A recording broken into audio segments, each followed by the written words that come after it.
So sad, little. Make her stay quiet. Ow! Okay, you get up. Wait! Stop! Inside!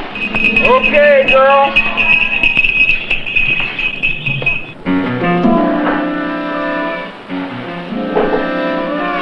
Thank God.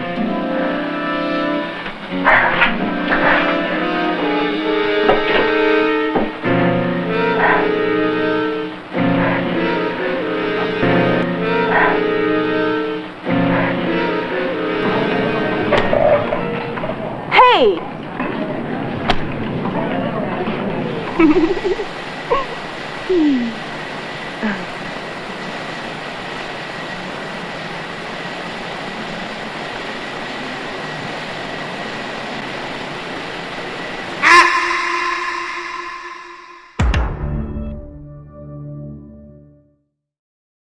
Berlatar di sebuah penjara, kisah pun dimulai dengan memperlihatkan para napi wanita yang sedang menjalani hukuman di penjara tersebut. Penjara ini bisa dikatakan sebagai surga yang diimpikan oleh para lelaki. Siapapun pasti ingin mengunjungi penjara ini, termasuk saya.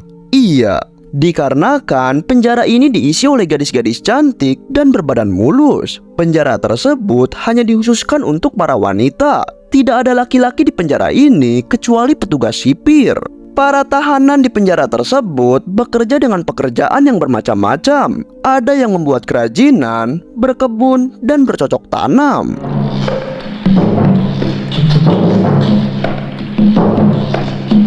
Di sini kita pun diperkenalkan dengan seorang napi wanita yang bernama Collier. Collier adalah napi baru yang baru dimasukkan ke penjara tersebut. Hari pertama Collier di penjara, ia dilucuti pakaiannya dan dicek ketingtingannya. Setelah itu, Collier dibawa ke dalam selnya dan disatukan dengan dua orang napi berandalan yang bernama Jenny dan juga Berlin. Diketahui, walaupun Berlin di sini terlihat tenang, tapi sebenarnya Berlin adalah seorang bos yang memimpin seluruh napi.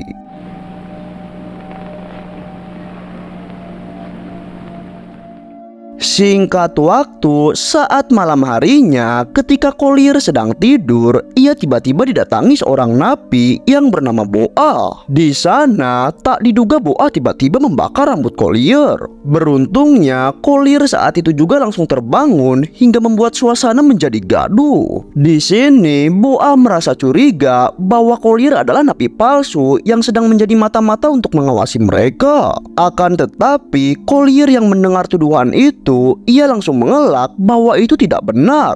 Namun, Boa yang tidak percaya begitu saja, ia malah terus menyiksa Collier agar Collier mau mengaku. Tapi untungnya, Berlin saat itu sigap menolong Collier dan melindungi Collier dari amukan Boa.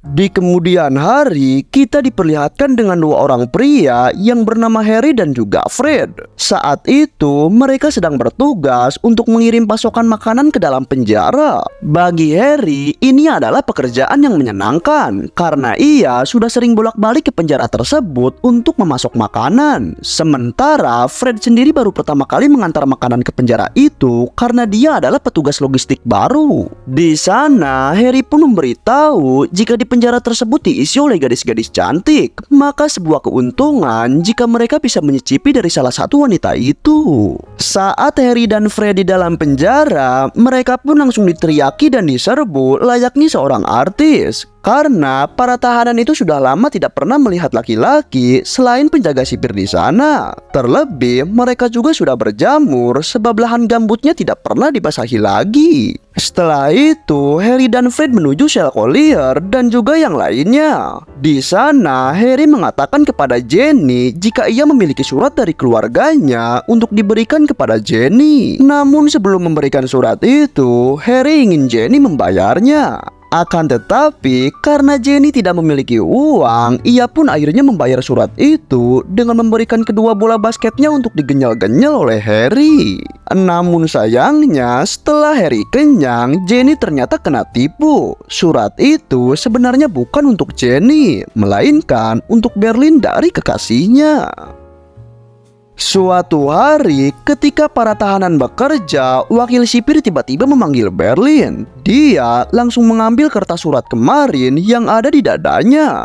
Rupanya, wakil sipir tersebut sudah mengetahui jika Berlin menerima surat secara ilegal. Si wakil pun di sini menegaskan jika semua surat yang masuk harus dicek terlebih dahulu oleh penjaga. Alhasil, Berlin pun mendapatkan hukuman. Di tengah terik matahari, wakil sipir itu menjemur Berlin tanpa sehelai kain dengan disaksikan oleh semua orang. Namun di sini, salah satu anak buah Berlin mengatakan untuk tidak khawatir dengan Berlin karena Berlin sangat tangguh dan juga santuy. Namun siapa sangka hukuman tersebut ternyata tidak berhenti sampai situ. Malam harinya, Berlin ditidurkan di ranjang besi lalu dipukuli dengan cambuk.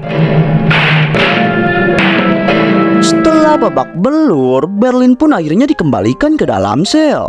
Di dalam sel, Berlin bercerita kepada anak buahnya yang bernama Sarah bahwa ia ingin merencanakan aksi kabur. Berlin berkata lebih baik mati berusaha daripada tersiksa setiap hari. Dari sini kita akhirnya jadi tahu bahwa penjara yang kita lihat seperti surga ini ternyata di baliknya banyak kekejaman yang terjadi. Bahkan tidak sedikit yang kuat menahannya dan selalu ada kematian setiap minggunya.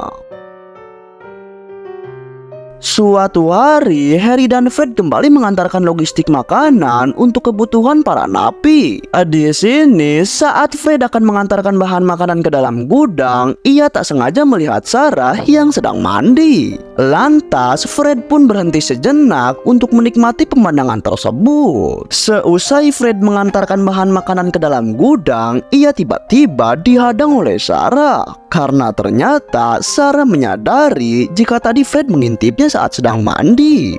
Di sini, lantas Sarah pun menggodanya agar ia bisa mendapatkan sebungkus rokok. Akan tetapi, baru juga sebentar mereka kepergok oleh sang ketua sipir. Alhasil, atas perbuatannya, Sarah mendapatkan siksaan yang sangat tidak manusiawi. Bahkan, dia sampai tidak sadarkan diri hingga akan dibawa untuk dikremasi hidup-hidup. Namun beruntungnya, saat itu dokter ini pun lewat dan memeriksa Sarah. Melihat Sarah babak belur, si dokter pun akhirnya memerintahkan untuk membawa ke ruangannya. Setelah kejadian itu, Sarah akhirnya setuju dengan rencana Berlin untuk melakukan aksi kabur. Akan tetapi, sepertinya mereka membutuhkan lebih banyak orang lagi. Di sini, mereka pun mengajak Collier karena Collier adalah napi satu selnya. Namun sayangnya, Collier tidak mau sebab ia tidak ingin macam-macam, apalagi dirinya adalah napi baru. Lantas, di sini Sarah memberikan tantangan. Jika dia berhasil mengalahkan Collier, maka Collier harus ikut bersamanya. Alhasil, mereka pun akhirnya berduel. Mereka sampai bak-bak ke dalam lumpur hingga pertarungan itu pun dimenangkan oleh Sarah. Artinya, Collier harus ikut kabur bersama mereka. Sementara di sisi lain, si dokter yang kemarin mendapati Sarah babak belur dan akan dikremasi, dia pun akhirnya mendatangi sang kepala penjara di ruangannya. Dia ingin membicarakan masalah itu karena merasa kalau tindakan para penjaga sudah keterlaluan. Menurut si dokter, meskipun mereka salah, tetapi mereka tidak sepantasnya menyiksa para napi sampai setengah mati. Namun, mendengar semua itu, si kepala penjara membantah kalau para penjaga di sini sudah melakukan yang terbaik dan mereka tidak pernah menyakiti para tahanan. Di sini, si dokter yang merasa jika ada sesuatu yang disembunyikan, ia pun akhirnya mengalihkan pembicaraan dan mengajak sang kepala penjara untuk makan malam. Awalnya, si kepala penjara menolak karena malam ini dirinya ada urusan lain. Dengan begitu, si dokter pun akhirnya mengajak untuk dinner di hari berikutnya. Si dokter yang merupakan seorang duda, rupanya ia menyukai si kepala penjara. Dan alhamdulillahnya, ajakan itu pun untungnya diiyakan oleh si kepala penjara.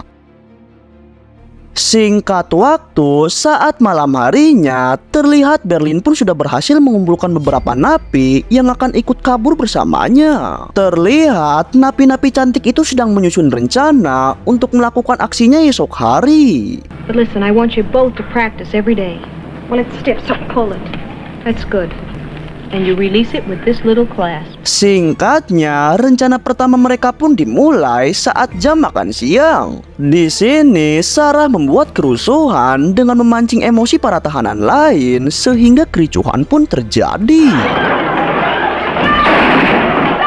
Akibat kericuhan itu, kepala sipir pun akhirnya datang bersama penjaga lainnya.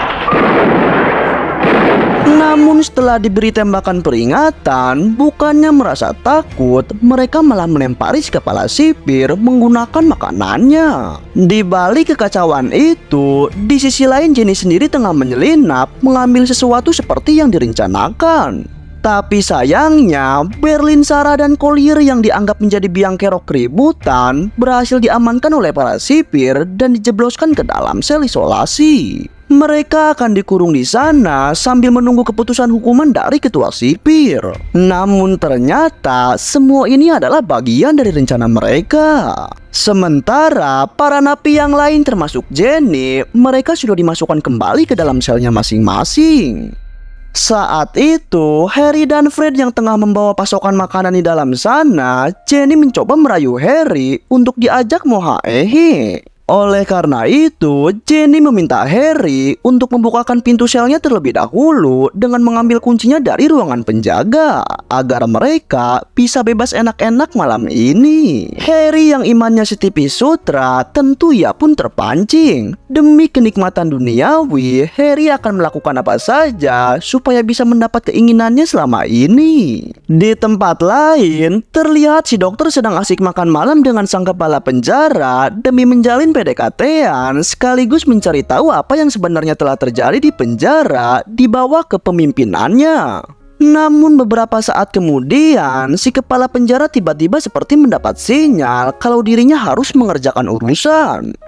Kembali ke sel isolasi. Ketika si ketua sipir datang, mereka tiba-tiba mencekiknya dengan menggunakan kawat. Sontak, karena tak bisa apa-apa, ketua sipir itu pun akhirnya terpaksa mengikuti permintaan mereka dengan membuka pintu selnya. Setelah itu, mereka pun mengambil senjatanya dan menjadikan ketua sipir tersebut sebagai sandera. Beberapa saat kemudian, tiba-tiba terdengar suara tembakan. Sontak, Berlin dan anak buahnya segera menuju suara itu, yang ternyata di sana ada sosok bertopeng yang membawa senjata. Sementara Harry yang telah berhasil mencuri kunci, sekembalinya ke sel ia melihat Jenny yang sudah tak bernyawa alias tewas. Namun di sana Harry juga melihat Boa yang hanya duduk dengan keadaan baik-baik saja. Lantas Harry yang ketakutan, ia pun segera meninggalkan tempat itu dan menduga kalau Boa lah yang telah menghabisi Jenny. Namun saat Harry dan Fred akan pergi, mereka sudah ditunggu oleh Sarah dan yang lainnya. Rupanya mereka ingin menumpang di mobilnya untuk kabur. Di sini Boa pun tiba-tiba menyusulnya dan ingin ikut kabur. Dan ternyata orang yang telah menghabisi Jenny bukanlah Boa. Ternyata semua ini adalah perbuatan si sosok bertopeng yang rupanya dia adalah sang kepala penjara. Si dokter yang mengetahui hal itu, dia pun sangat terkejut. Dia benar-benar tak menyangka jika kebobrokan penjara ini disebabkan oleh si kepala penjara itu sendiri. Boa yang berusaha keluar, dia akhirnya ketahuan oleh penjaga. Dengan begitu, si penjaga pun dengan sigap langsung menembaknya. Karena hal itu juga, Berlin dan anak buahnya jadi ketahuan. Hingga akhirnya, para polisi dan Berlin CS, mereka pun saling perang.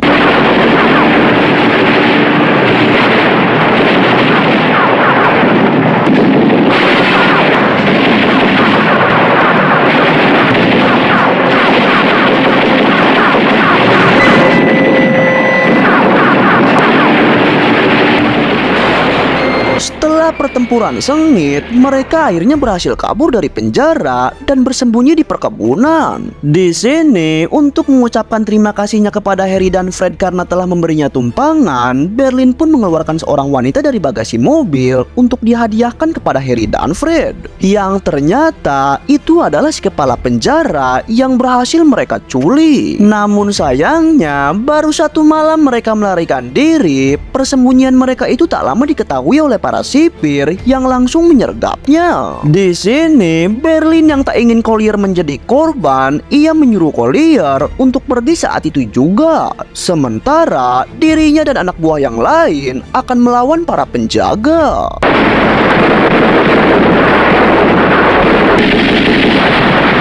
Awalnya, Berlin CS mampu melawan mereka dengan menembak tangki mobil yang bensinnya bocor. Alhasil, mobil itu meledak beserta si kepala penjara di dalamnya dan membuat para penjaga yang lain kalang kabut. Namun sayangnya, mereka tetap kalah jumlah. Berlin dan anak buahnya ditembak mati saat itu juga, menyusul kematian sang kepala penjara. Sementara itu, Collier yang berhasil melarikan diri, ia selamat dari tragedi pertumpahan darah tersebut. Ia lalu menghentikan sebuah mobil dan menumpang di mobil itu. Melihat kecantikan Collier, si pria pun bertanya ingin kemana dia diantar. Namun, Collier yang tidak tahu jalan, ia mengatakan untuk diantar kemana saja.